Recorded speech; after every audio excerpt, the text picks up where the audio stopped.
Scene 15 with Rick Featherston reporting the news, Elmer Childress with the weather, and Paul Brown with sports. Good evening. Rick has the night off. Our lead story tonight is about the McFarland man who needs a new heart, Jimmy Ryan. We've heard a lot about Ryan lately, but not many people have been able to see him because he's at a Minneapolis hospital. Well, News Scene's Jim Fox has spent the past 2 days in Minneapolis, and tonight begins an exclusive 3-part series on Jimmy Ryan's fight for life. How are you feeling today, Jim? Terrific. Good. Good job. Jimmy Ryan looks very well for someone who is critically ill. That's how his wife Shirley puts it. It's true, Jimmy Ryan is a sick man. He has an irreversible disease which destroys the heart muscle. His doctors think it was probably caused by a virus. Jimmy Ryan needs a heart transplant. It's his only hope for survival. Such an operation is expensive, at least $100,000. Most of that is already taken care of thanks to his friends and the community. So now Jimmy Ryan and his doctors wait here in Minneapolis for a compatible heart. That heart could become available at any moment, and when it does, it becomes a race against time. We have about a 3-hour period during which we have to get the heart out of the donor, fly it back here, and have it sewn into the recipient and receiving blood. If you go over 3 or 3.5 hours, you have to begin to worry about whether the heart will function. Jimmy Ryan is young, relatively strong. He's a good candidate for a heart transplant, and he's determined to win the battle against heart disease. There's times when you feel completely lost and down, and the help that I get from not only my wife, but from the people who, in this hospital in particular, the nurses and the professional people who come in, and they relieve a lot of fears. And that was the important thing to me. A couple of weeks ago, I was just, I thought I'd bought it. And they said, no, you've got a great chance, and don't give up. Just stay in there pitching, and that's what I plan to do. Jim Fox, News Scene 15 at the University of Minnesota Heart Hospital in Minneapolis.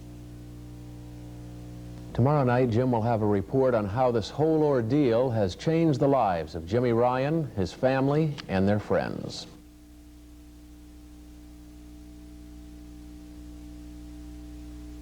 Jimmy Ryan continues to wait at this hour at a Minneapolis hospital for the heart transplant that could save his life. This whole ordeal has changed the life of the McFarland man and his family, as we see in part 2 of our exclusive series by News Scene's Jim Fox. It's become a regular daily routine for Shirley Ryan, checking in with doctors on Heart 2, the 2nd floor of the University of Minnesota Heart Hospital. Then it's on to her husband's room. This building has become more familiar to Shirley and Jimmy Ryan than their house back in Wisconsin. This is where they wait for news of the heart that could save Jimmy's life. It's not exactly a solitary wait. Jimmy's many friends keep in touch, and there's understanding companionship within Ryan's own room. 14-year-old Brad Westenberg of Rosendale and his mom, Beverly. Brad also has a heart disease, also needs a transplant. Jimmy and Shirley Ryan are good people for Brad to be with. They have become well-versed on the subject of transplants. At the same time, this painful experience has brought them closer together.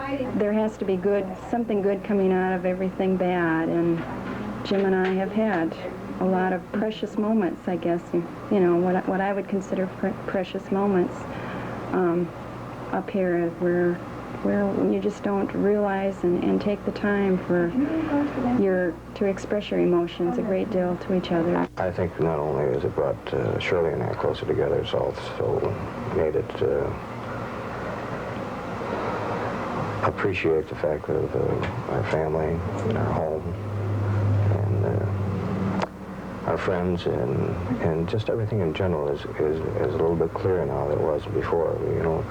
Most people just kind of walk through life and don't look around to really pay much attention to what's going on around them. And something like this really snaps you awake.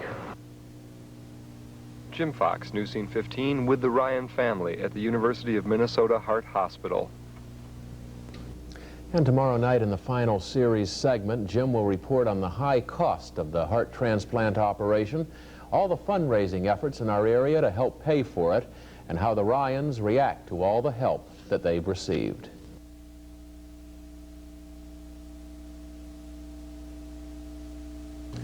More than $82,000. That's how much money has been raised so far for the heart transplant McFarland native Jimmy Ryan needs to survive. Jim Fox is here with the final segment of his three-part series. Jim? That's right, Dave. So far in this series, we've talked about why Jimmy Ryan needs a heart transplant and why the surgery costs so much. Now we turn to fundraising. $82,000 is a lot of money. Tonight we take a look at how so much has been raised so quickly and how the Ryan family reacts. He also had, just as Jim does. We first heard about Jimmy Ryan July 12th. Jimmy's wife Shirley showed an x-ray of her husband's diseased heart and pleaded for help. The southern Wisconsin area responded with benefits, games, even Kool-Aid stands. And it's all for this, a new heart to replace Jimmy Ryan's faulty one. They're keeping a close watch on Jimmy Ryan right now at the University of Minnesota Heart Hospital. He's passed all the tests and is a suitable heart recipient. So while he and his wife worry about when a donor heart will become available, they don't worry much about money. They still need more for the whole operation, but have enough to be placed on the transplant list. To say they are grateful for the help is to make a vast understatement. Well, my first reaction is that how do you thank somebody for your life? You know, and that's basically what the money's going to do. It's going to save my life. And I really am dumbfounded by the response. It's been overwhelming. All that we can think of doing is just having Jim, you know, being able to walk into a TV station or something after he has this transplant, and I guess that's how he's going to be able to show his appreciation, by just the determination that he has, that he's going to fight this thing and beat it. When I left town on Monday or Tuesday, a couple of them had come to see me the night before, and they said, "You don't worry." And it's come true. That's quite a man, Dave, and he's obviously got some people behind him. The fundraising isn't over yet, though, is it? No, I've got three things to mention. The West Madison Little League will be going door to door tomorrow. The McFarland Service Clubs are holding a banquet Sunday, and there's going to be a softball tournament for them next week. And we hope a lot of people go out there for all of that. Thank you, Jim. You bet.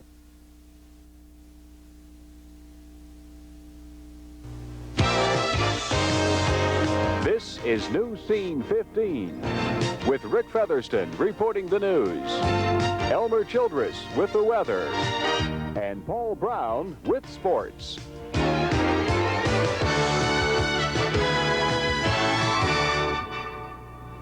Good evening. Once again, Jimmy Ryan of McFarland is waiting at a Minneapolis hospital. He's no longer waiting, of course, for a heart transplant. He's now waiting for permission to leave the hospital. With Jimmy Ryan's first television interview since his operation, here's News Scene 15's Jim Fox in Minneapolis. Well, that's your decision. You have to look at your cards and let me know what you're going to be taking here. Now that the surgery is completed, Jimmy Ryan is going back to school. Nurse Nancy Johnson is with Ryan at least 4 times each day, teaching him how and when to take anti-organ rejection drugs. She says Ryan may look a little thin, but notes there now is real color in his cheeks. Johnson said he was starting to look a little gray before the operation. It's been almost 2 weeks now since Jimmy Ryan had the heart transplant here in Minneapolis. When that go-ahead call came back on September 14th, he was relieved, especially since he had already had 3 life-threatening cardiac arrests. 2 of the times they had to shock me back into, and that's not a lot of fun. And one of the nurses, unfortunately, had to jump on my chest and beat me half to death to get my heart going again. So I thought anything had to be better than that. So going up to surgery was a piece of cake compared to getting beat up down here. And in relative terms, at least, it was a piece of cake. 6 hours of surgery, no real complications, and the recovery has been swift. Every day gets better.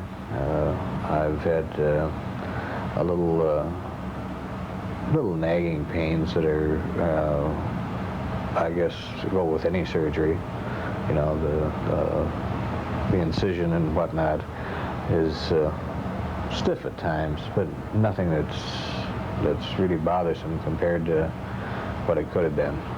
So it's safe to say Jimmy Ryan is a happy man. A donor heart was found.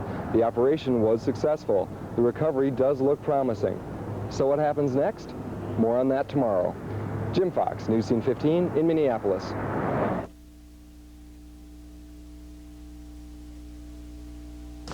Everything looks good so far. That's how Shirley Ryan describes her husband Jimmy's chances of leaving the University of Minnesota Heart Hospital next week. When that happens, Jimmy Ryan will have to stay in the Minneapolis area for at least a few months so the doctors can keep track of his progress. After that, he'll very likely come home to McFarland. More on Jimmy Ryan's future from News Scene 15's Jim Fox in Minneapolis. Jimmy Ryan did not want to remain in intensive care for long after his heart transplant. I set a goal for myself when I went to surgery. I said that I'll be back in 5 days, back on the floor, and unfortunately it turned out to be 6, but I tried. Ryan now spends a lot of his time walking the floors, getting stronger, getting ready to leave this hospital. After that happens, he has many options to think about. I really haven't decided, you know, that the best thing for me to do would be to go back and jump in the mainstream of like I used to be, or if maybe I ought to take things slowly, or just how to go about it. And I'll have a few months to think it over to make sure which is the best way to do it. And my problem is completely gone. I don't have heart disease anymore. And from that standpoint, whatever I want to do is open to me. In addition to everything else, Jimmy Ryan has become something of a media star.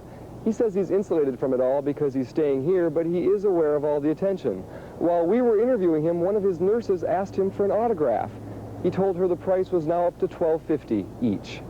Jim Fox, News Scene 15 in Minneapolis.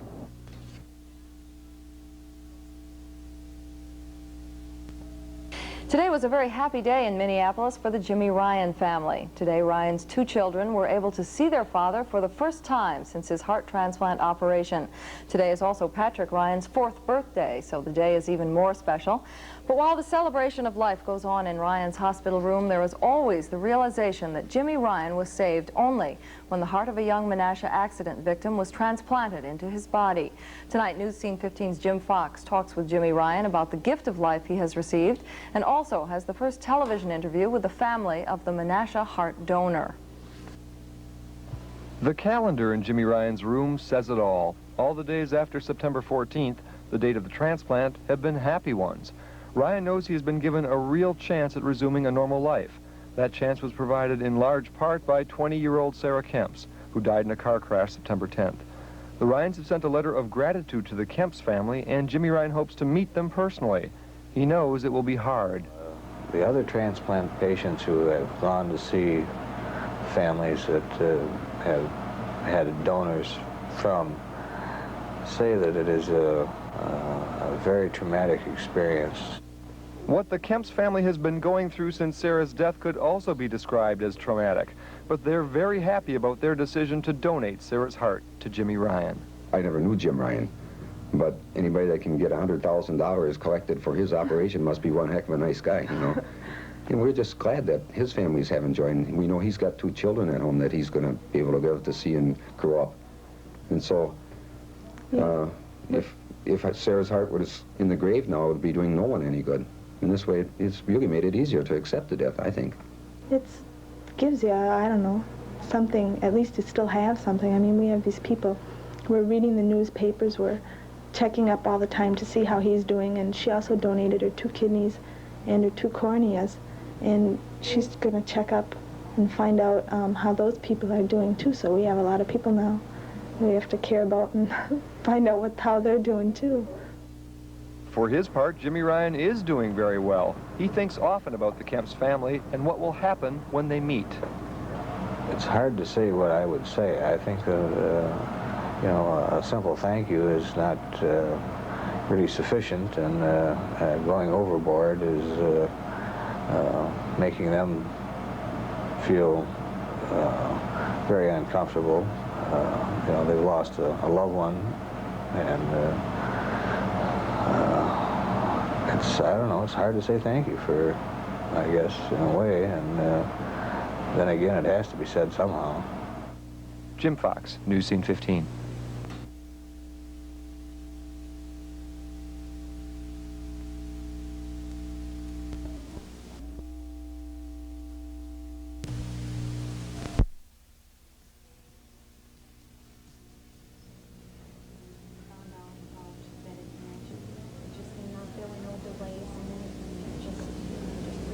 Very encouraged by the way things are moving along.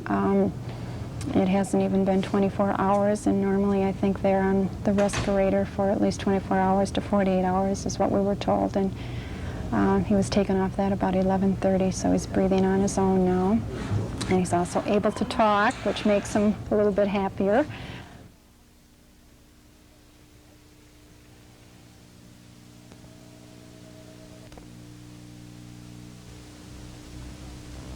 "41-year-old Jim Ryan is now undergoing tests to see if he's still strong enough to have a heart transplant. Once the results are in, the search for a donor can begin. A friend of Ryan's has kept in close touch with him. And Jim was in very good spirits. He's not in intensive care anymore. And it looks like he's going to start the testing, or should have started the testing today for the heart transplant. What does that mean then, that testing? It means that after approximately 10 days, that if a heart becomes available and if we have the money, that they will proceed with the operation. Do you think you're going to get that money? We're going to do it by the end of the month. Since mid-July, checks have been pouring in to help Ryan pay for the operation.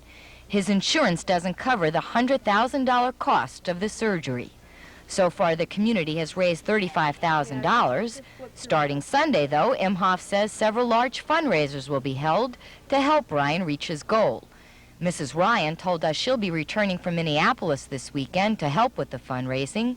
She says Jim remains optimistic despite the wait for a new heart. If the tests work out and a suitable donor is found, and if the community can raise the necessary money, Jimmy Ryan could have a new heart by the end of this month. Kathy Hansen, News Scene 15. The 1,000 limited edition of the Madison Skyline pictures in dedication of this Taken last year. Is the photographer, and we believe it's definitely three worthy causes, and the project, which combines a couple of things that are important for Madison. Another thing that's important about the program is that an emblem of the project will also enhance prints of Madison, and 1,000 individuals, average age of 19, that are paralyzed each year from injuries to.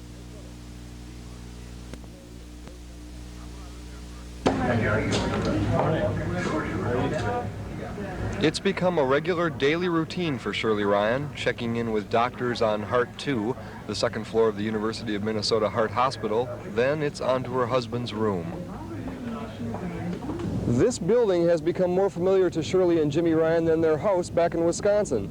This is where they wait for news of the heart that could save Jimmy's life. It's not exactly a solitary wait. Jimmy's many friends keep in touch, and there's understanding companionship within Ryan's own room. 14-year-old Brad Westenberg of Rosendale and his mom, Beverly. Brad also has a heart disease, also needs a transplant. Jimmy and Shirley Ryan are good people for Brad to be with. They have become well-versed on the subject of transplants.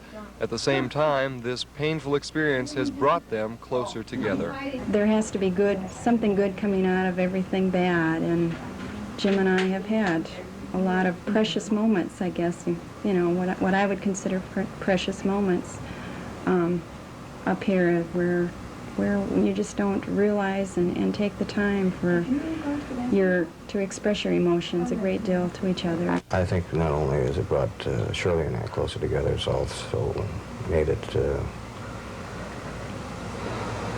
appreciate the fact of our family and our home and our friends and just everything in general is a little bit clearer now than it was before. You know, most people just kind of walk through life and don't look around to really pay much attention to what's going on around them.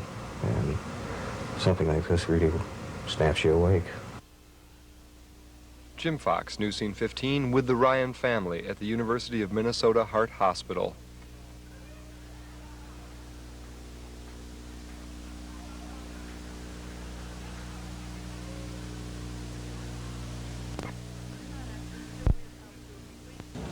The waiting game is over here in Minneapolis. An accident victim from Menasha has provided the heart Jimmy Ryan needs to survive. Jimmy himself is in isolation right now, but his wife Shirley was able to speak with him just after the operation. I had talked to him. He was very drowsy, but and he had the respirator, so he could not talk. But I talked to him and asked him to squeeze my hand if he heard me and knew who I was, and he did. So that was a good feeling to know that, you know, at least he knew I was there. We first visited the Ryans here several weeks ago. Jimmy said he was feeling strong and eager to get his new heart. That new heart was transplanted into Ryan's body during an operation which took about 6 hours. Doctors say it went well, and the new heart will greatly increase Jimmy's chances for survival. The patients who do well, who survive the first 3 or 4 months after the transplant, have all returned to their former activities and working and doing whatever they want. Shirley Ryan hasn't had much sleep lately, but she's relieved that the big day has finally come. There's been a great deal of stress removed. Even after he had gone into the operating room, I just felt like, for myself, 100 pounds had been taken off my shoulders, yet realizing we still have a rocky road ahead of us. But at least he has gotten to the point of what we came up here for. So what happens now? Well, another waiting game of sorts. Doctors are now waiting to see if Jimmy Ryan's body will accept the donor heart, if all the therapy will work, and if he will be healthy enough to attend the Wisconsin-Minnesota game in October. Jim Fox, News Scene 15 in Minneapolis.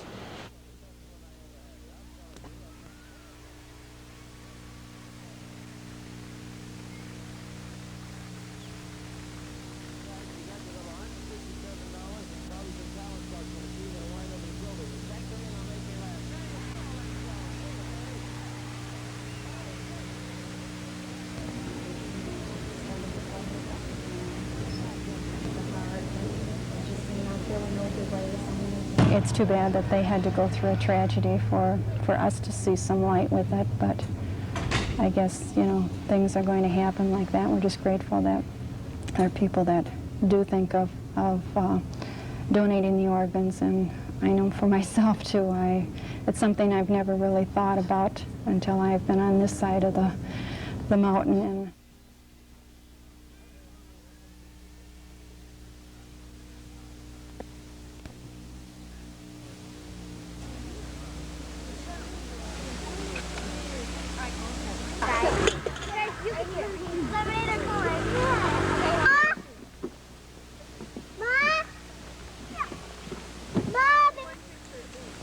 Wait, it's Casey. Sorry. Who are you looking at me for? It's been down there. You got it?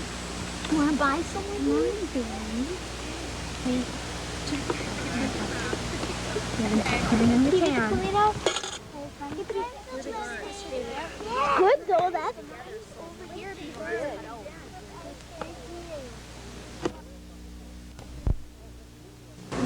How are you feeling today, Jim? Terrific. Good. Good job. Jimmy Ryan told us when we visited him a few weeks ago that when a donor heart became available, his doctors would have to act fast. A human heart only lasts about 3 hours outside the donor's body. His doctors did act fast. They were notified that a suitable recipient heart was available early Wednesday afternoon. Jimmy Ryan was immediately prepped for the surgery and went into the operating room about 2:30. He came out about 5.5 hours later. His doctors say the operation went well. No major complications noted. The heart now beating inside Jimmy Ryan is apparently suited for him. It's all been made possible, of course, by the thousands of people in the southern Wisconsin area who have donated to the Ryan Heart Fund. Jimmy and Shirley Ryan told us repeatedly how grateful they are for the concern. Well, my first reaction is that how do you thank somebody for your life? You know, and that's basically what the money's going to do. It's going to save my life, and I really am dumbfounded by the response. It's been overwhelming. All that we can think of doing is just having Jim, you know, being able to walk into a TV station or something after he has his transplant, and I guess that's how he's going to be able to show his appreciation, by just the determination that he has, that he's going to fight this thing and beat it. When I left town on Monday or Tuesday, a couple of them would come to see me the night before, and they said, "You don't worry." And it's come true. Jim Fox, News Scene 15.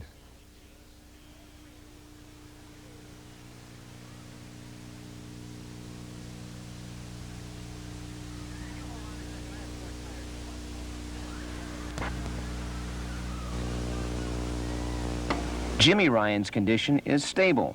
Shirley Ryan's condition is grateful, very grateful to the people in the area that have made it possible for her husband to have a second chance to live. Since July 12th, Shirley Ryan has been at Jimmy's side at the University of Minnesota Hospital as he underwent the transplant surgery. Shirley Ryan describes the time there as stressful, and the ordeal became more than a full-time job.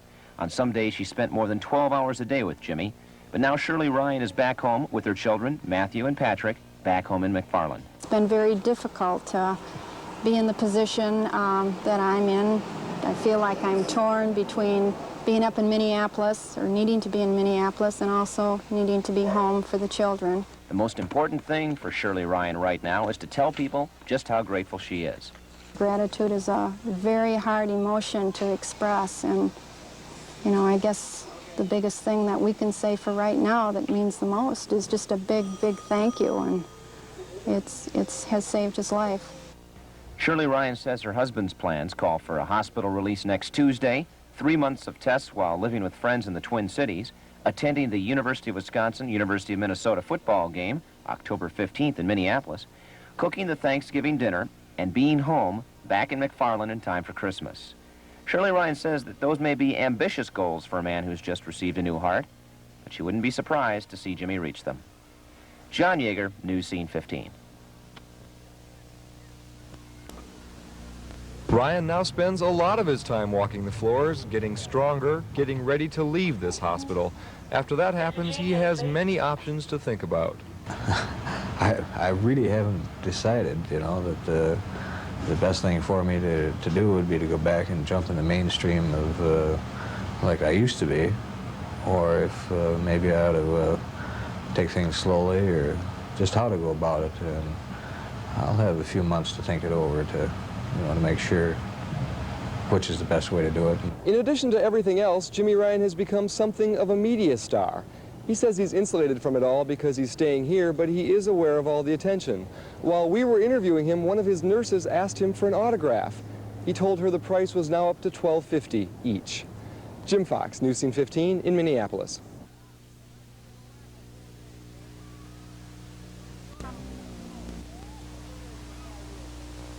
Jimmy Ryan's condition is stable. Shirley Ryan's condition is grateful, very grateful to the people in the area that have made it possible for her husband to have a second chance to live. Since July 12th, Shirley Ryan has been at Jimmy's side at the University of Minnesota Hospital as he underwent the transplant surgery. Shirley Ryan describes the time there as stressful, and the ordeal became more than a full-time job. On some days, she spent more than 12 hours a day with Jimmy, but now Shirley Ryan is back home with her children, Matthew and Patrick, back home in McFarland. It's been very difficult to be in the position that I'm in. I feel like I'm torn between being up in Minneapolis, or needing to be in Minneapolis, and also needing to be home for the children. Shirley is well aware that her family's story has been in the headlines for months here in the Madison area. The transplant has made the family, kids included, personalities. Aside from being happy to be home, being aware of the notoriety Jimmy's heart has brought them, the most important thing for Shirley Ryan right now is to tell people just how grateful she is. Gratitude is a very hard emotion to express, and I guess the biggest thing that we can say for right now that means the most is just a big, big thank you, and it has saved his life. Shirley Ryan says her husband's plans call for a hospital release next Tuesday, 3 months of tests while living with friends in the Twin Cities, attending the University of Wisconsin, University of Minnesota football game, October 15th in Minneapolis, cooking the Thanksgiving dinner, and being home back in McFarland in time for Christmas. Shirley Ryan says that those may be ambitious goals for a man who's just received a new heart, but she wouldn't be surprised to see Jimmy reach them. John Yeager, News Scene 15. The past several months have been hard for the Ryan boys. 9-year-old Matthew has had to explain to 3-year-old Patrick why his dad is in the hospital and why Mom is at his bedside. You can imagine how the boys felt when word came that their dad's operation was a success. Well, the house was shaking when we were dancing. Aunt Mary and me and Patrick. The boys haven't seen their parents for almost a month now. While they're away, Matthew keeps up with his bowling league, and according to his aunt, both boys have plenty to keep busy. But still, they can't wait to have Dad back home.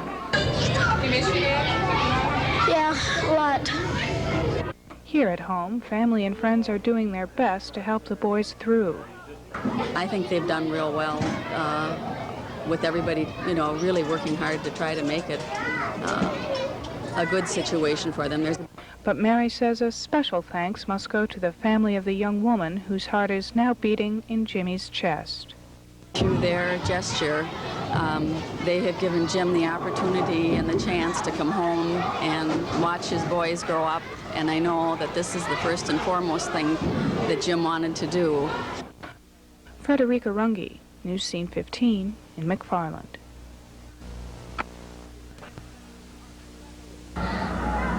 Jimmy Ryan says he missed the baseball season this summer for the first time in his life when he was waiting for his heart transplant.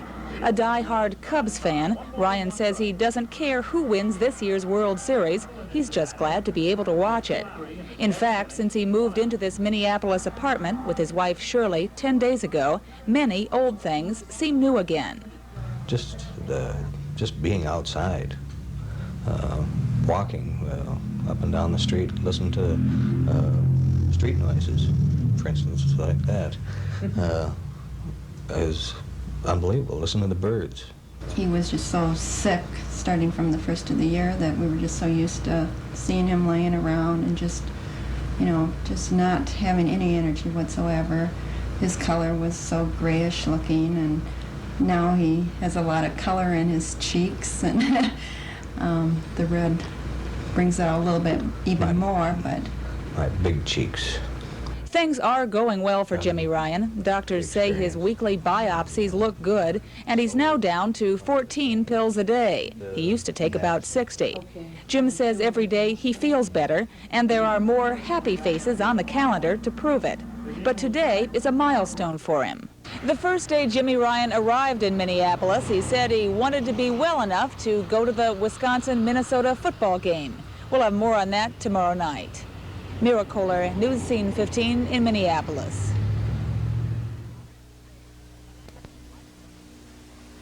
I told myself, and I told my wife, and I told everybody who would listen to me, and they got sick of hearing it, that I was going to get out to go to the Wisconsin-Minnesota game with a new heart. And I'm going.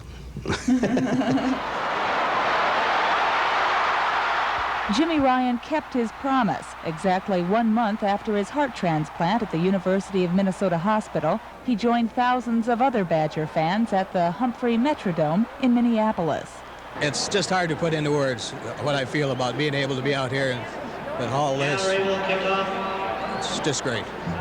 The University of Wisconsin Athletic Department offered to put Ryan and his wife Shirley up in the box seats, but Ryan turned them down. He said he wanted to sit with the rest of the fans and be like everybody else. I tend to be a little bit overprotective of Jim, and I get kind of uptight to have him out in the crowd, and but I know it's his desire, and it's probably the best therapy that could be for him. Jimmy Ryan couldn't have asked for more. The Badgers trampled the Minnesota Gophers 56-17. The only thing missing was the company of his two sons, Patrick and Matthew, who were back in Wisconsin. With this first goal under his belt, Jimmy Ryan is looking forward to his next achievement, going home to McFarland. If all goes well, he may do just that by Thanksgiving. Mira Kohler, News Scene 15 in Minneapolis.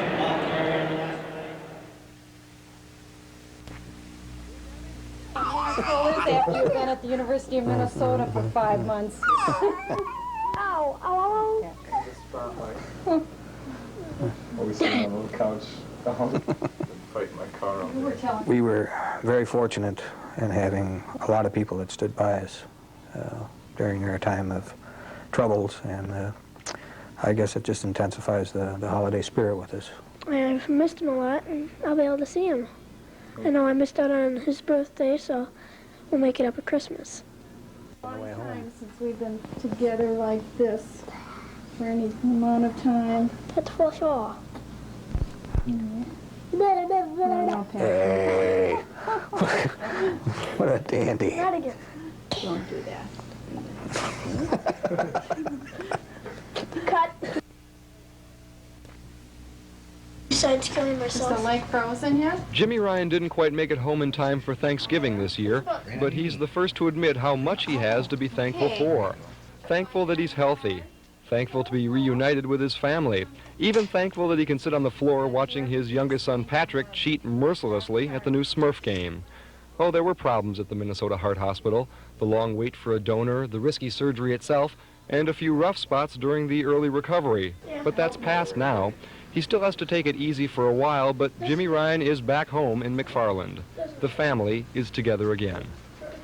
For months have thought, are we ever going to see the end of the light at the end of this tunnel? And it was an awful good feeling when we pulled up in front of the house and I saw that light finally. It was still in one piece. In one piece, yeah. After 5 months of Minneapolis and 29 below zero yesterday morning up there, it's great. I mean, there's just no feeling like it.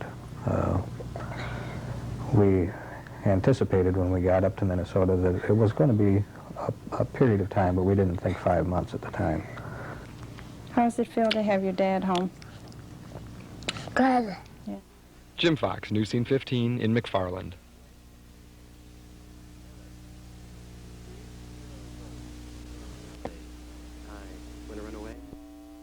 Now, what his life was like, I'm Sarah Van Allen. There have been only about 1,200 heart transplant operations in the world, and another interesting fact is that up until last year, there were only 800. In 1983, Jimmy Ryan was one of those heart transplant recipients. Tonight, we're going to hear Jimmy's story and find out how he's doing today. A couple of weeks ago, I was just, I thought I'd bought it. And they said, no, you got a great chance, and don't give up. Just stay in there pitching, and that's what I plan to do. They didn't think that it was very serious at the time, and it could be kind of taken care of with medications until April of '83, when I just went downhill entirely. I had no energy. I couldn't walk 15 feet without wanting to collapse.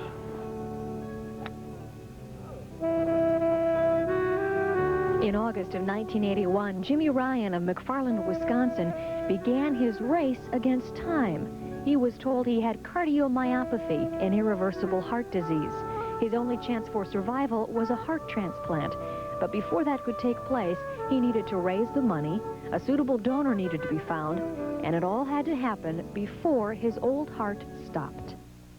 Most people just kind of walk through life and don't look around to really pay much attention to what's going on around them.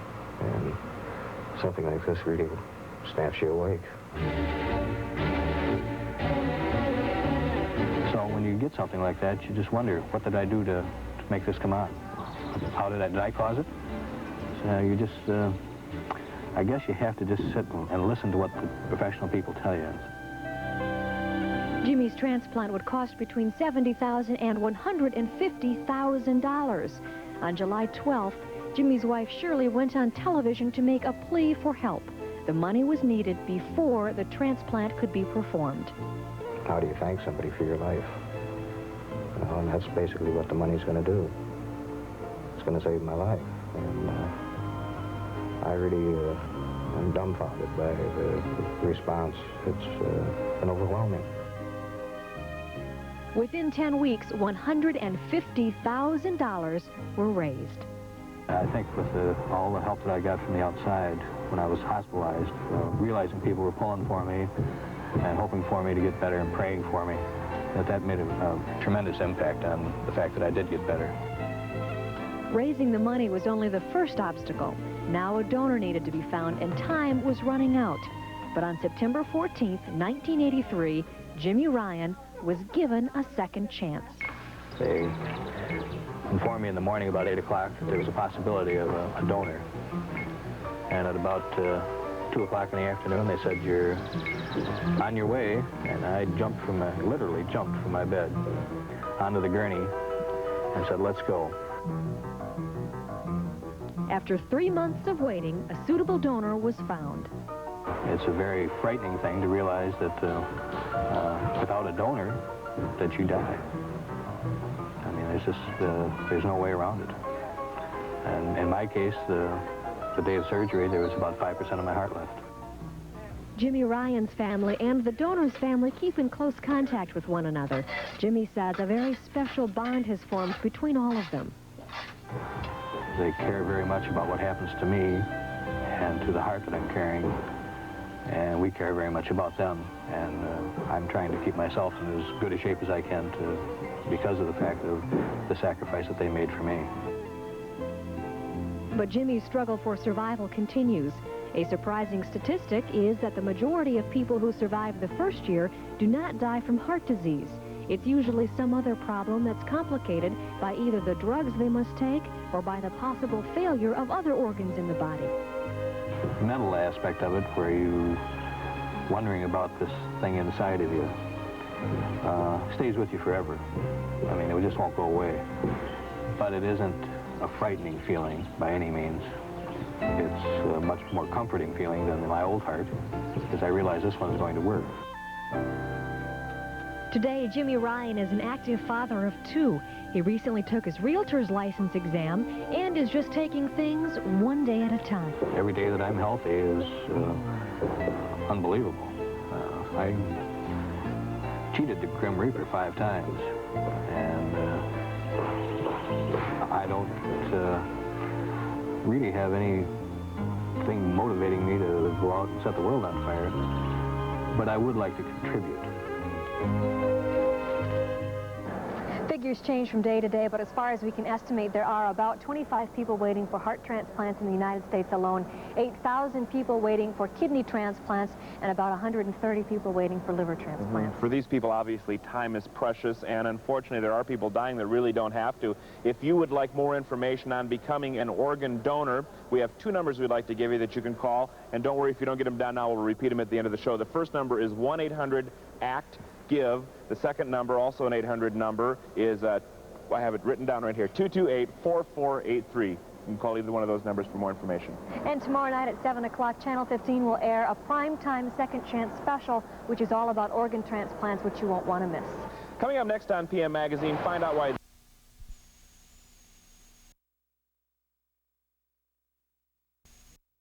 Strength Excedrin, the headache medicine from Bristol-Myers. And by WMTV, Channel 15, your source for news and public information in Madison and southern Wisconsin.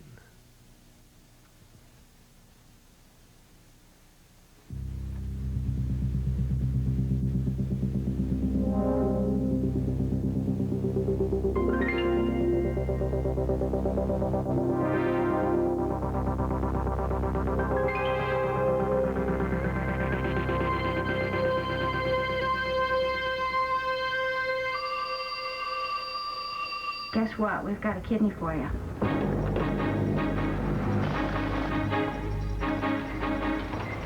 This transplant team is rushing a donated organ to a life-saving transplant operation. It's a race that happens every day. I'm William Devane, and in our lifetime, we've seen transplants go from something almost unimaginable to something that works. It's a dramatic medical story and a moving human drama that you won't want to miss because it can involve you. It's a story about the joy of people who have had successful transplants, the generosity of families donating organs, and the hope of patients like little Jason Johnson, who are waiting for a life-saving transplant and a second chance.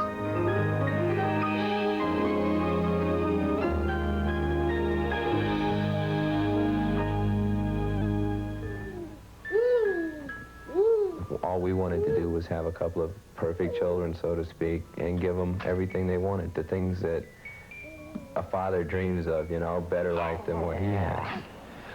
Then you wonder, is this really happening to you? Or is this just a dream? Are we ever going to wake up? Is it ever going to be over? Are we ever going to get back to normal life? For the past 7 months, Karen and David Johnson have been struggling to save the life of their 14-month-old son, Jason. Today, they've gotten nowhere. Jason may never reach the age of 2 unless he has a liver transplant operation. Right this minute, doctors have the ability to perform this operation with an excellent chance of success. What the Johnsons and the doctors don't have is the organ that can save his life. But you always wonder, well, is he going to make it to see tomorrow? Will he get his liver in time, or will he be one of the stats that wait and don't make it? Each day, Jason's fragile body fights for survival. But his battle, both prolonged and painful, cannot be won without a transplant. He suffers from biliaria atresia. It's a liver disease that traps waste inside his body, causing his stomach to bulge and his skin to turn yellow. Say, we're just going to hold on until they find us a new liver, huh? Yeah. I see how much of a fighter he is and how much he's not giving up. And I'm sure not going to back down myself when he's up there kicking in 110%. I'm going to go one better, and I'm going to go 120. Well, so far, he hasn't given up on us, so why should we give up on him? That's it in a nutshell. How's Jason? He's pretty good. He's a little bit on the cranky side. Jason's problem prevents this family from leading a normal life. They have moved from New Jersey to Pittsburgh so that he may be closer to his doctors and hospital. Financially, it's almost impossible. A $130,000 hospital bill will be coming, along with $10,000 a year for medication. It's a financial nightmare.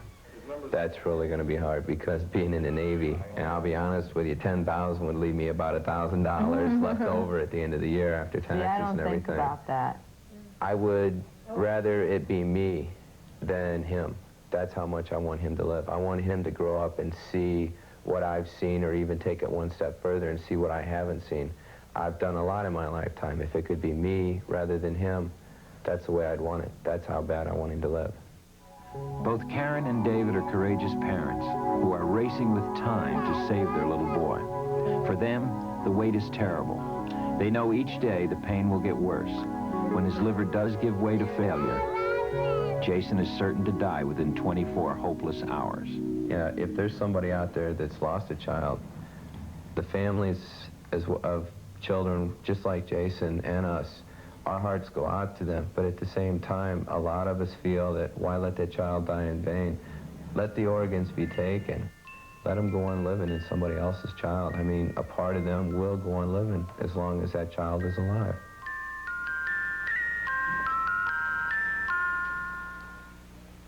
Like Jason, there are more than 12,000 people waiting for organs.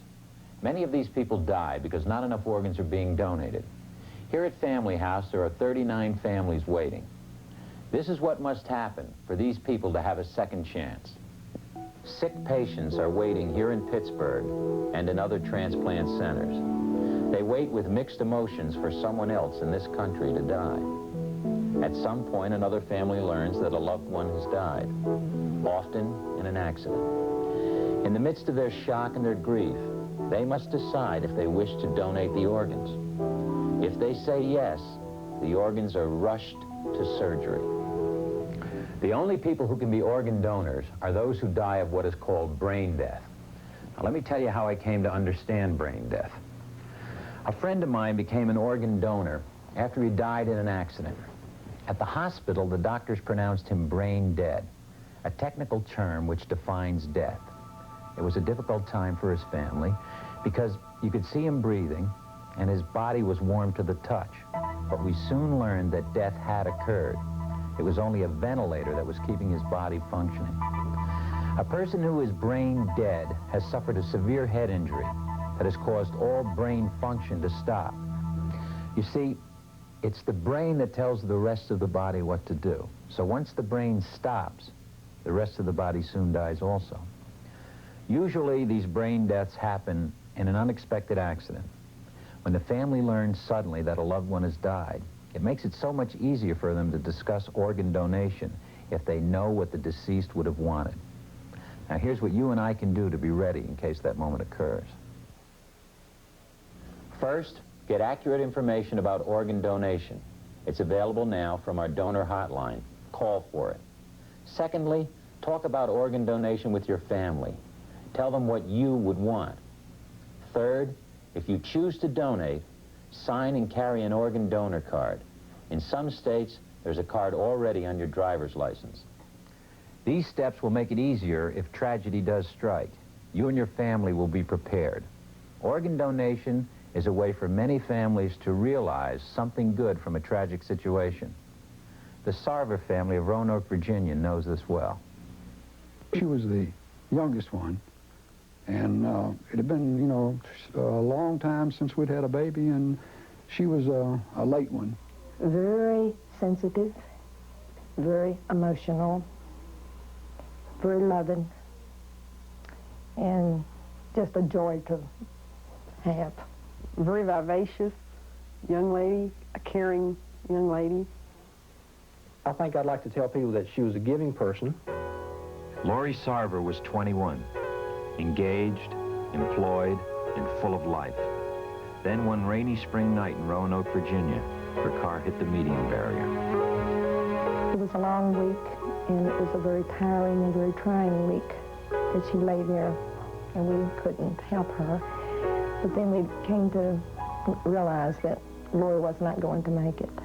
Then, of course, Dr. Weaver ran some tests to make sure that everything that was supposedly brain dead was dead, and to make sure that there was no possible hope that she could ever regain consciousness and get back to a normal life again.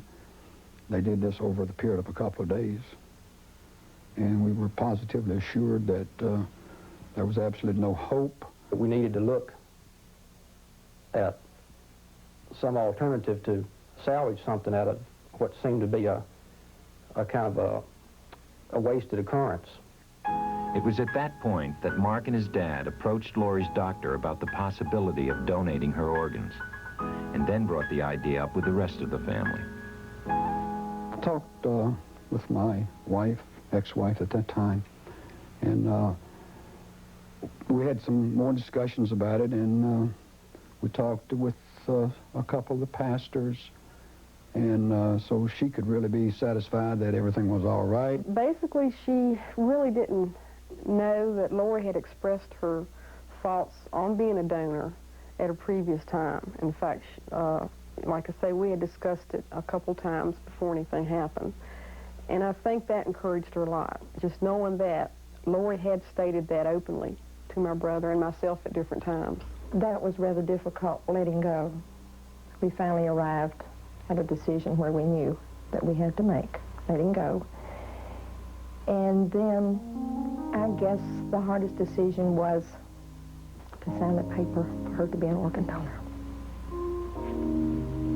Because of her family's decision, Lori Sarver was able to give 5 people waiting for an organ a second chance. Her liver went to Pittsburgh, her heart to Baltimore, 1 kidney to Cincinnati, 1 kidney to England, and a cornea helped someone in Roanoke to see again. 1 year later, all of Lori's recipients are reportedly doing well. To me, it's just one of the greatest things a person can do. You know your child will not live, and yet you know there's so much to offer other people. You know, in turn, too, that these people are just desperately waiting for another chance. And to me, I don't know what more a person could give than that.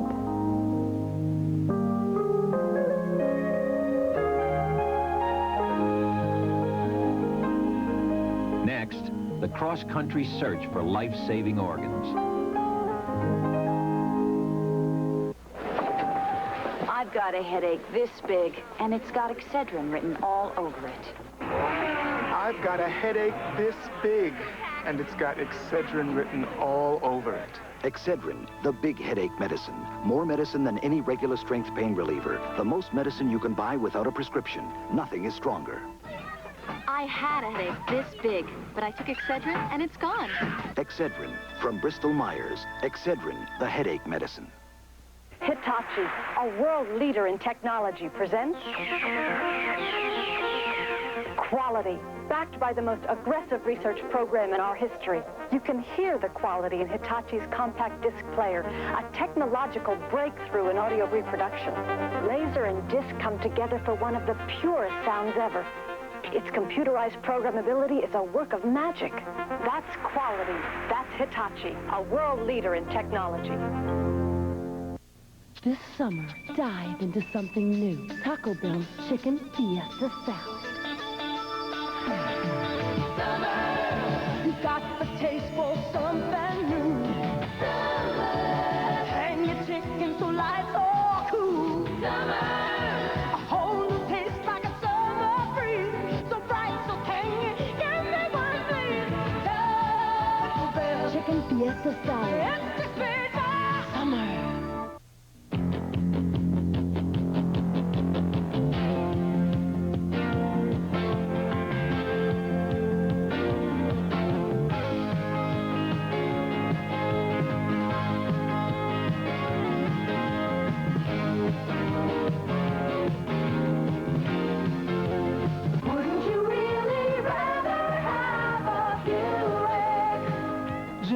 Buick of Madison.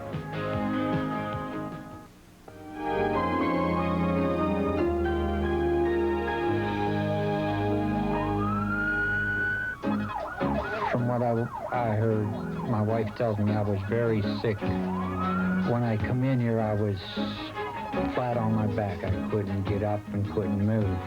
I have no choice. I'm a little scared about it. But I don't want to live the way I'm situated right now. I'd rather have the transplant and hope for the best. 47-year-old Glassport, Pennsylvania native John Palmer is braving the grim realities of a slow and uncomfortable death. His heart, his major life-sustaining organ, is barely functioning. Today, it is only strong enough to support John through a few more uncompromising yet treasured weeks. Bob Duckworth is a procurement coordinator. Working out of Presbyterian University Hospital in Pittsburgh, he is responsible for finding the organs that people so desperately... On the ground in Beirut has been... Cancer. I'm going to do everything in my power not to goof this one up. I made it.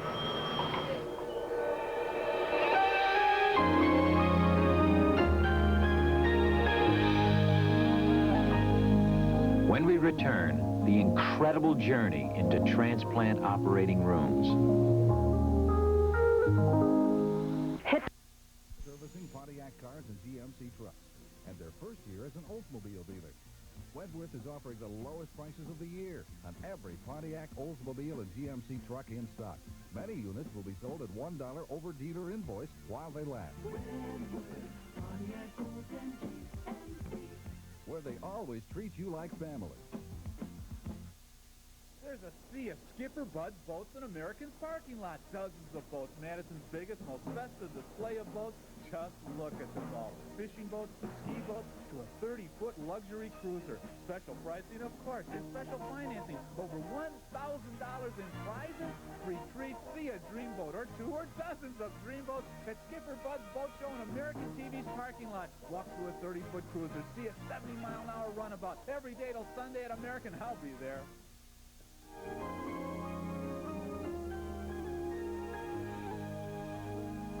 This is just one of the 15 state-of-the-art operating rooms at Presbyterian University Hospital. It's ready at any moment for a life-saving transplant operation. But you can imagine how terribly frustrating it is for the doctors to have all this sophisticated equipment, up-to-the-minute technology, skilled personnel, and still have to watch powerless as their patient dies, just because there's no donor organ available. How tragic that is. But on the other hand, when an organ is available, all these wonderful resources are ready, not to experiment, but to save people's lives today. That's a fabulous reality. It's hard to believe that the first successful organ transplant was as recent as 1954. That was a kidney transplant. Since then, we've come an extremely long way. Dr. Oscar Salvatierra specializes in kidney transplants. As Chief of Transplant Service at the University of California, San Francisco, he heads the world's largest kidney transplant center. Your kidney is functioning normally? Yeah, I heard all this is happening. It's beautiful. That's right. Yeah. In fact, did you know that your kidney came from a 12-year-old donor? No, I didn't. A 12-year-old donor whose family thought about helping other people. Last year, Dr. Salvatierra and his staff performed a record 218 kidney transplants. Pulled everything out. Almost daily in this operating room, the drama and the wonder unfold. A recipient is ready. The kidney arrives and the transplant begins. Let's see what we got here. Okay, take the smaller vessel. This kidney is this patient's 49th birthday gift from her brother. He is in the adjoining operating room, and he will continue to be just fine with only one kidney. Okay. The new kidney is ready. It's about to become the patient's own.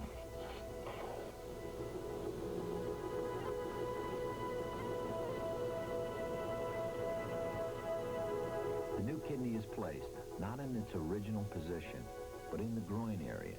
Here it is close to a good blood supply and to her bladder. The new kidney turning pink as the blood begins to pump through it is the first good sign. And now watch this. Urine being made before the transplant is finished. That's a positive indication that the new kidney will work. College student Carolyn McGee is one of approximately 10,000 people waiting nationwide for a kidney transplant.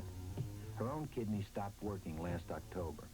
Ever since, she has had to use an artificial kidney method called dialysis. 3 times a week, for 3 hours, the dialysis machine cleans the waste products from her blood. That's something her own kidneys used to do every 20 minutes.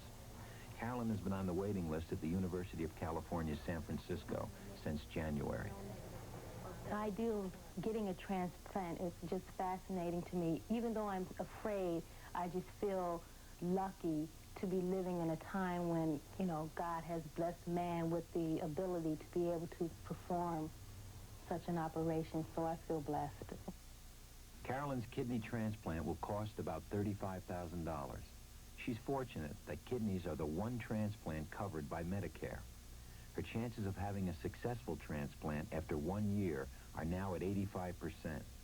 For recipients of living-related transplants, the success rate is over 90%. Dr. Salvatierra and his staff at UCSF have perfected a remarkable new hope for kidney transplant recipients. Its results are 95% success rate. A major success in living-related transplantation came about through a protocol termed the Donor-Specific Blood Transfusion Protocol. This procedure, called DST, is a blood transfusion process that gives patients a head start in the fight against rejection of the new kidney. Very small amounts of the donor's blood are given to the recipient 3 times before the transplant. Each transfusion alters the recipient's immune system a little bit. This helps ensure that the new but foreign kidney will be accepted and not rejected. Rejection is the biggest fear of all transplant recipients. If there's a reaction to the blood, which is a sign of rejection, then the transplant is canceled. But as long as there is no reaction, then the transplant is performed, and afterwards, fewer drugs are needed to keep the new kidney working. DST, because it does alter the recipient's immune system, has made it possible for the first time for people not related by blood, like a husband and wife, to be living donors for one another. The future of kidney transplantation, I think, isn't going to be more and better or stronger immunosuppressive medications, but to achieve some modification of that recipient whereby we might obtain greater acceptance of that graft, of that kidney, without large doses of immunosuppressive medication. Stanford University Medical Center is the world's leading heart transplant center. During the 1970s, when most surgeons had given up on heart transplants as a practical treatment, Dr. Norman Shumway and his staff dedicated themselves to proving that heart transplants would work. In the first year of our clinical program, which was 1968, the one-year survival was only 22%. And the one-year survival rate now is close to 90%. One person who found those odds reassuring lives here in Philadelphia, Pennsylvania. Curtis and Laura Small adore each other. They have for the past 23 years. Their kids are grown, and both are planning on a comfortable retirement. Little do they realize that life, as they know it, is about to dramatically change. October 1982. A major heart attack left Curtis with only a few months to live. A heart transplant was his only hope for survival. Doctors say he is going to have to wait for a donor. They candidly tell him he may die first. I wanted him to live. And if having a heart transplant meant doing just that, then that's what I wanted, but then it really wasn't up to me either. It was more or less up to Curtis.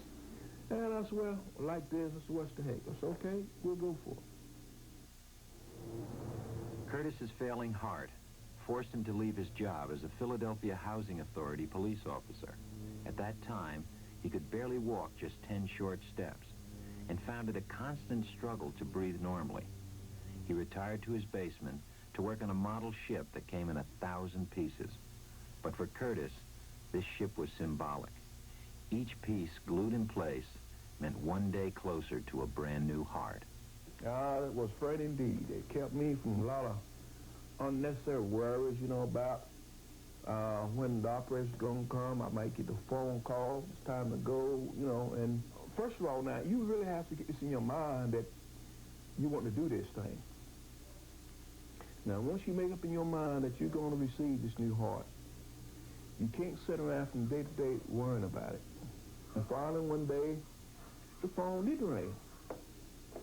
They said, well, we got a donor for you. You know, it's like the bucket is dropped out. Oh, it's my turn. On May 4th, someone who Curtis had never seen or met gave him the most precious gift of life.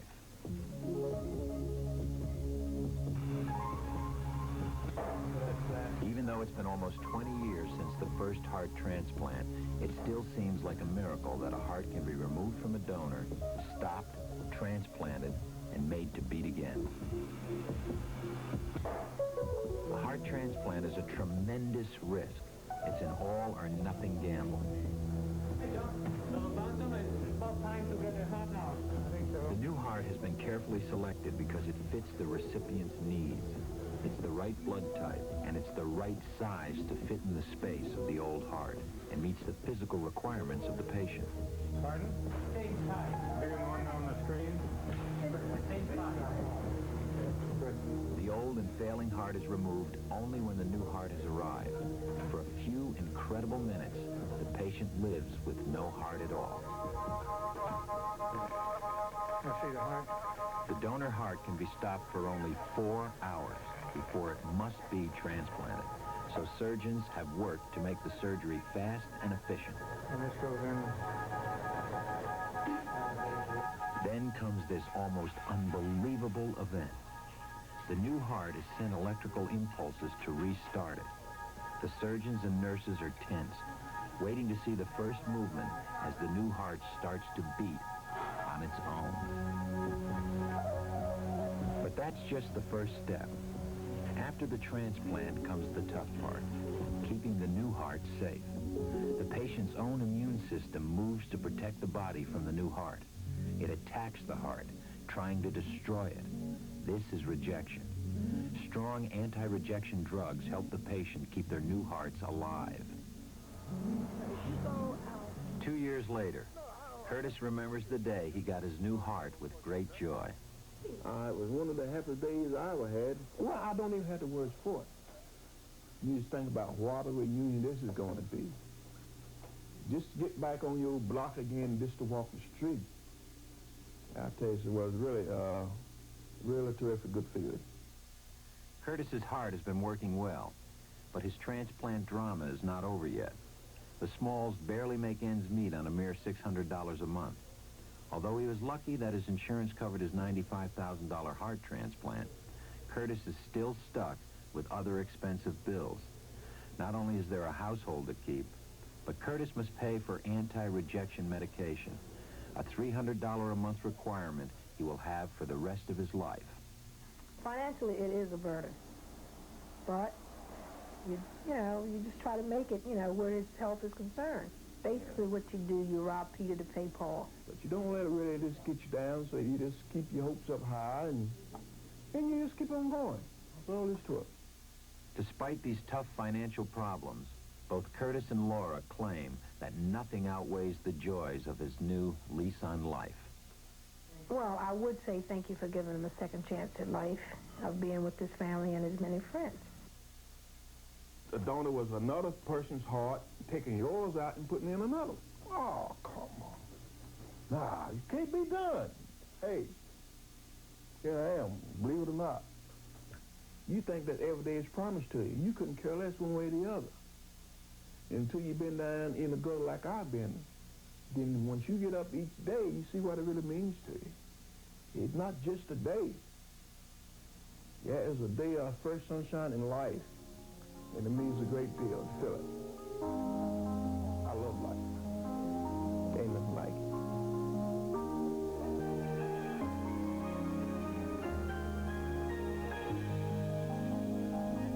In a minute, the miraculous organ transplant stories of the liver and the pancreas.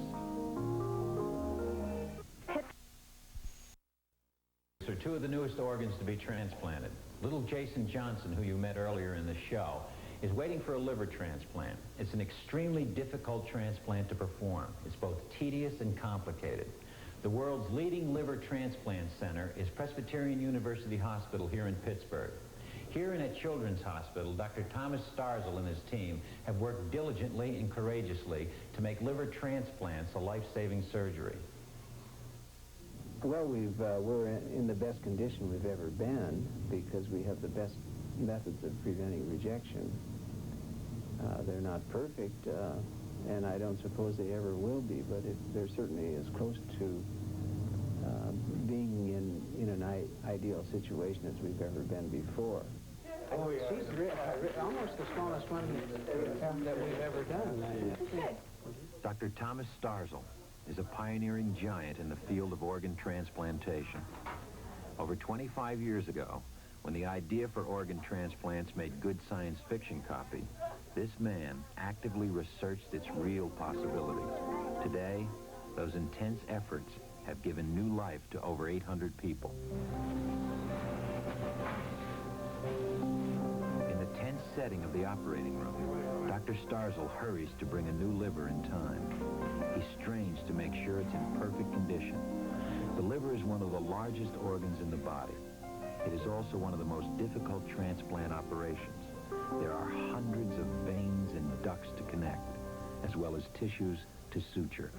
For Dr. Starzl, the advanced surgical technology that surrounds liver transplantation goes far beyond the OR. It is a given fact that the one greatest fear a patient must face is the daily threat of organ rejection. To curb this tendency, Dr. Starzl has researched and administered a powerful anti-rejection drug, cyclosporin. Today, just 4 years after its introduction, this revolutionary drug is one of the most important medical breakthroughs. It has made all major organ transplants a realistic procedure. Although it is often combined with other drug therapy, cyclosporin has helped over 75% of all liver transplant recipients lead a normal and productive life during their first year after surgery. The medical know-how is here. The missing link is that there aren't enough organs. 300 people wait right now for a liver transplant operation. Chief of Surgery Dr. John Najarian and his colleague Dr. David Sutherland have made the University of Minnesota Hospital the world leader in pancreas transplants. Over 160 diabetic patients have undergone the promising procedure. Well, I think it's important to realize that this is still a very much of a developmental field. We're developing it, and we're getting better at it. But at the present time, the only people that we're really doing pancreas transplants on are diabetics. All of them are type 1 diabetics. Those are juvenile onset, insulin-dependent diabetics, the young people. When a person gets diabetes, the insulin-producing part of the pancreas, called the islet cells, stops working. Insulin is what makes it possible for us to get energy from the sugar we eat. A pancreas has an incredible 1 million insulin-producing islet cells. Since we only need about 20% of those, it is possible to transplant just part of the pancreas. This means that some patients can receive half of a pancreas from a living relative. The new pancreas is usually placed deep in the groin area, just like the kidney transplant. Pancreas transplants are still very new, but the one-year success rates are very encouraging. 65 to 70% for living related recipients and 40 to 50% for all others. If the transplant fails, the patient returns to taking insulin. Currently, only private insurance covers the $40,000 transplant on a case-by-case basis. A pancreas transplant that works produces insulin. It saves eyes, nerves, and kidneys from failing. It cures diabetes. Barb? Reed? Barbara Benson is lucky this morning. It's been a year since she had her successful pancreas transplant. It was the only hope Barb had to cure her debilitating juvenile diabetes. For Barb, her husband Dwayne, and daughter Amy, there wasn't any choice. Barb wanted to live to be a grandmother someday. You know, I was married, had, neat family and everything like that, and then suddenly it was time to pay the piper, and I was really scared. Barb became a victim of diabetes when she was 12. As a youngster, she struggled with a rigid diet and daily insulin injections. But 2 years ago, the diabetes suddenly caused her kidneys and heart to fail. She quickly underwent triple bypass heart surgery.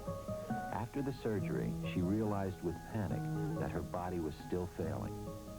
And with her diabetes, it would only get worse.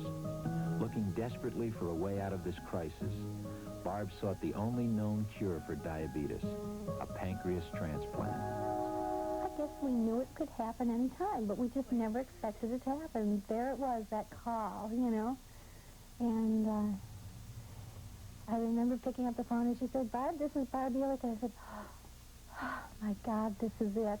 It was scary, and I was kind of worried about her.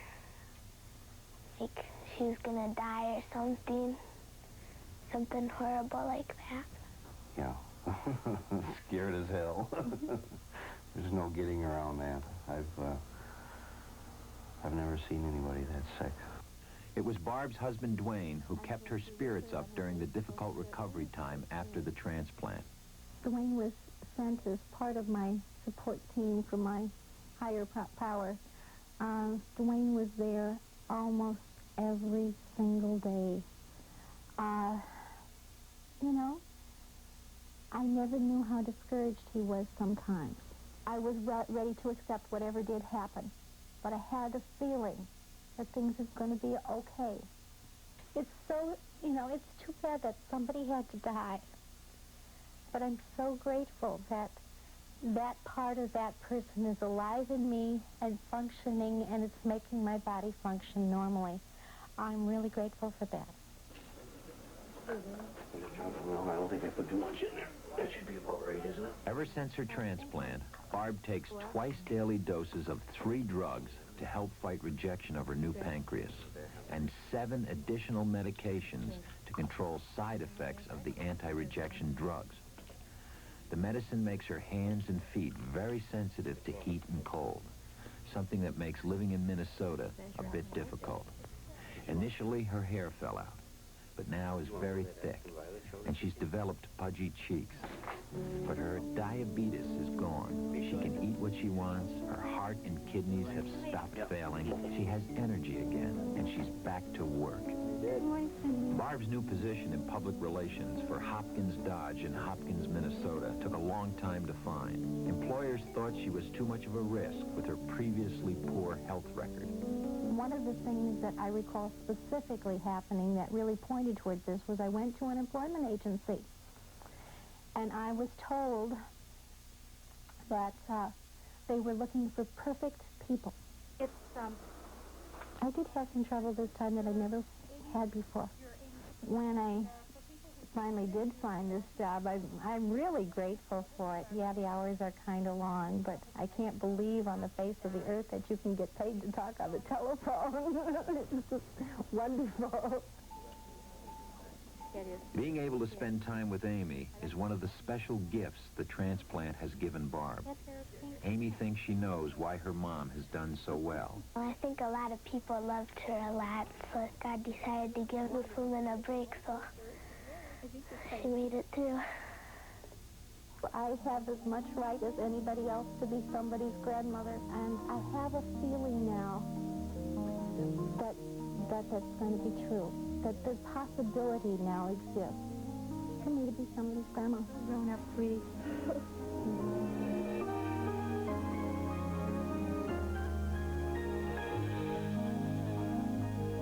When we come back, the most important link in the transplant chain, you and me. Millions of headache sufferers are 23 when he received a heart transplant. Now the McFarland resident savors his second chance. The time that I spent before the transplant at home here and then up in Minnesota, I was very despondent. I didn't think that I was going to make it. And immediately afterwards, I realized that what had been done for me and what can be done for other people. It's a truly amazing thing, and it's fortunate that the technology is such as it is that they are able to provide that for people. Jimmy Ryan's operation cost about $100,000, mostly paid for by donations from people in southern Wisconsin. And here's another man with a second chance at life, Paul Schneider of Waukon, Iowa. He received a new kidney from his wife. Doctors found an acceptable blood and tissue match between the pair, and the operations occurred May 17th. See, we both had to be perfectly healthy before we could do this. I couldn't have a cold or have had the flu or anything like that either. Didn't she have any qualms about giving a kidney up? No, I didn't really have any second thoughts about that because he hadn't been feeling well. And I wanted him to feel better. And as for Paul Schneider, he's looking forward to resuming a normal life back on the farm in Iowa, west of Prairie du Chien. Well, I'm sure I'll have more energy to do some of the things I want to do in life. Not that I really want to change anything, but it'll be just more pleasant to go fishing and work, you know. Last year at UW Hospital in Madison, doctors performed nearly 200 organ transplant operations, most of them involving kidneys. But there aren't enough organs available for people who need them. In fact, right now, some 200 people are on a waiting list at UW Hospital waiting for the day they, too, can get a transplant and have their second chance. One of those who waits is Bernice Broadbent of Boscobel. She comes 3 times a week to Madison, 75 miles one way, for dialysis to purify her blood. She's been waiting for more than a year. We don't sit here and think, I want a kidney or someone's going to die in order to give me a kidney. We don't wait for someone to die. I brought that up to the doctor once, and he said, by the time we call you for that kidney, it's over for that person. It has nothing to do with you. What would you have us do, bury the kidneys instead of use them? Back to Jimmy Ryan. Naturally, he's a firm believer in people signing organ donor cards to give others a second chance. What would he say to somebody thinking about signing a card? Well, I think the thing that would be of a greater impact is to have people be able to see someone who is in need for an organ, to see how emaciated they become and how despondent they can become, and then see them immediately after receiving an organ and see the complete turnaround. The zest and the quality of their life is enhanced tremendously. For more information from UW Hospital on organ transplants, call 262-2122.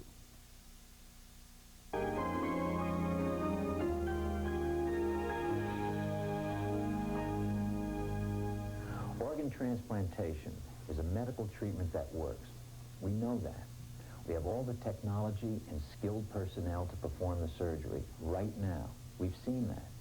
Knowing all of this, how difficult it must be to need a transplant, like Jason Johnson and the others here at Family House, and not know if you'll be able to have one or not, just because there aren't enough organs being donated. That's got to be very, very tough. Approximately 20,000 people die of brain death every year, but less than 15% actually become organ donors. So it's easy to see why there's a shortage.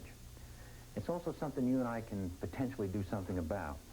We can carry an organ donor card and talk with our families about our decision. Then if an unexpected tragedy occurs, we'll be prepared to help someone else. There are many people who never even get one chance. Suzanne and Brad Bennett of Denver, Colorado know that side of the transplant story all too well. Just like little Jason Johnson, their infant daughter Abby had biliary atresia. Just like Jason, she was accepted on the liver transplant waiting list in Pittsburgh. While we don't yet know the ending to Jason's story, we do know about Abby. Well, Abby was our dream. We always wanted a little girl, and we had waited a long time to have her. We visited with Dr. Starzl before we left Pittsburgh, and Dr. Starzl told us the fact was that really only 2 to 3 donors of Abby's size and blood type would become available in the nation in any given year. He also told us that the reason for this was that most hospitals had failed to adopt a policy where they would ask the families of grieving parents to consider the donation of their child's organs. We still left Pittsburgh with hope because our daughter, in fact, now did have a chance. We went home, we arranged for private jets, private telephones, beepers, and we stayed in 24-hour contact with Pittsburgh. 2 donors became available in November. In both cases, we got as far as the airport, and then in one case we received a call from Dr. Starzl, and then from the other case, a transplant coordinator, and we had been told at the last minute that the parents had decided that they would no longer consider donation for reasons that are beyond our knowledge. We don't know why. We were crushed. We went home filled with despair, filled with anger, and on December 20th, we took Abby to the hospital. She was bleeding internally. Blood was running from her mouth and rectum. She was more tired, more lethargic. She was more jaundiced, and doctors admitted her and told us that they thought that she had possibly 2 more weeks to live. On the morning of the 21st, the test results from her blood work started coming in, and Abby had contracted spinal meningitis and an overwhelming bacterial infection in her blood and on the fluid on her abdomen. She was dying, and our doctors decided to confer with Pittsburgh, and Pittsburgh informed them that the situation was now hopeless and that Abby was to be removed from the transplant list. We looked into her eyes, and she looked back at us, and her eyes were filled with beauty, and there was a certain wisdom and knowledge that really transcended the situation. I asked the doctors if they would hand her to me. They did hand her to me, and a few minutes later she died in my arms. We made a decision at that time that we wanted to donate something, anything that we could, to help other children. And the doctors told us, because of the overwhelming infection, that the only thing that was usable was Abby's corneas. And we donated Abby's corneas, and today we know that 2 children can see because of Abby. And that gives us some hope and some ability to accept Abby's death as time goes by.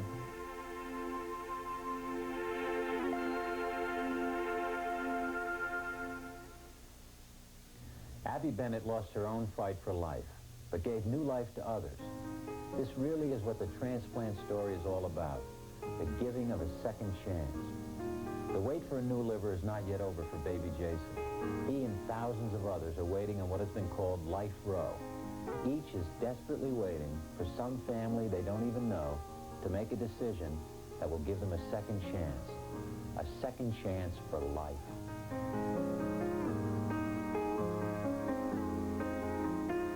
But it's gotten to the point now where you don't go day by day. You don't look for the end of that day. You take each moment as it is and you seize it right there. You take what you can get every minute of every day. Plus, we've done everything we can for him.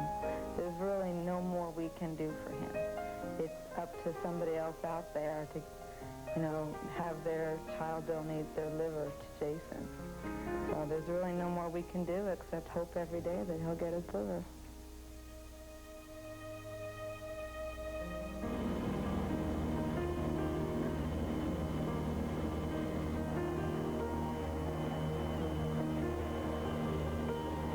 It makes us feel good because it reinforces the fact that we really do something that's worthwhile for people.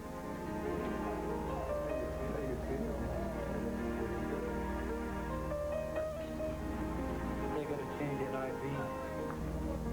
But from where I was and to where I am now, I just have nothing to complain about. He looks so grown up. Take care of yourself.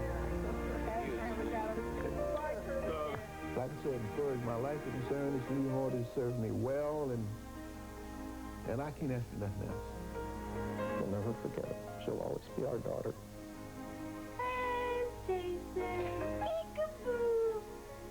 I would rather it be me than him. That's how much I want him to live. There's 3 factors involved with him going on. The donor, the surgeon, and the Lord above. That's it.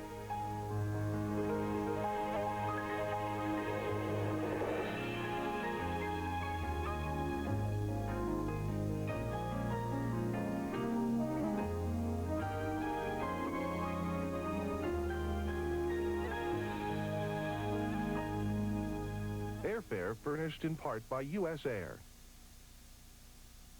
Second Chance has been sponsored in part by Newprint from Bristol Myers.